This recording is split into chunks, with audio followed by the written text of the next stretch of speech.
आज हम लोग क्लास 8 में मैथ के अंदर रैशनल नंबर के कॉन्सेप्ट को समझेंगे।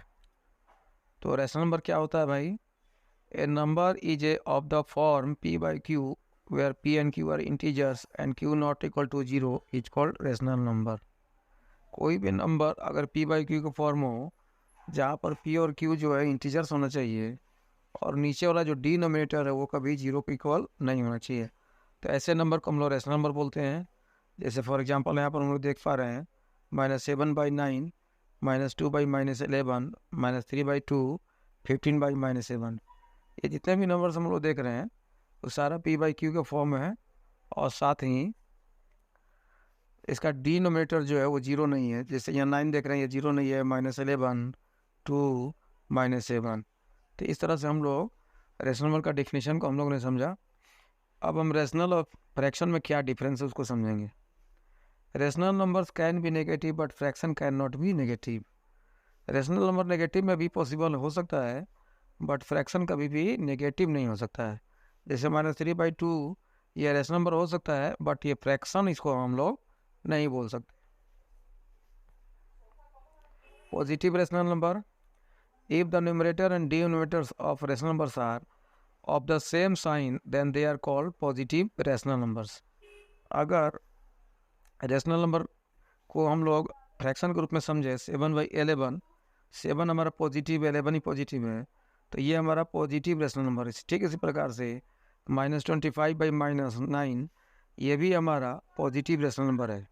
अब कुछ लोगों को लगता है कि ये माइनस लगा हुआ है तो किस प्रकार से ये पॉजिटिव हो गया, तो इस केस में क्या है कि माइनस और माइनस कट हो जाता है तो हमारे पास एक्चुअल में बचता है 25/9 ही बचता है।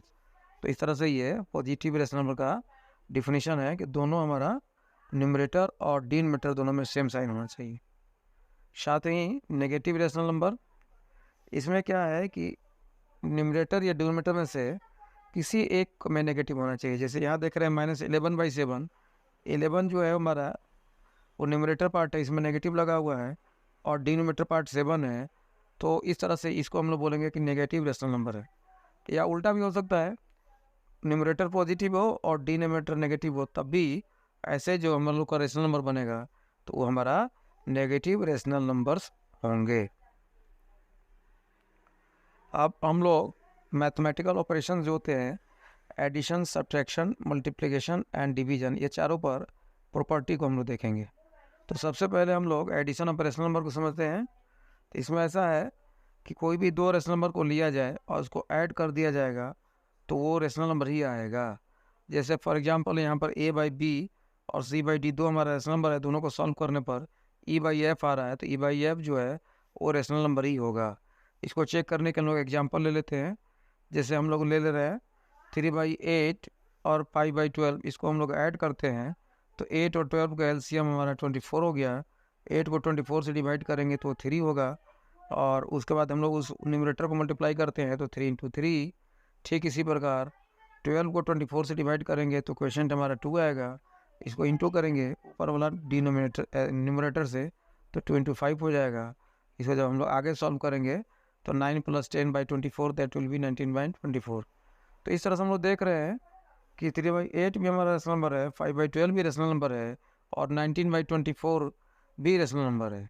इसका मतलब कि कोई भी दो रैशनल नंबर को ऐड करेंगे तो रैशनल नंबर ही आएगा। अब कुछ प्रॉपर्टी हम लोग देखते हैं।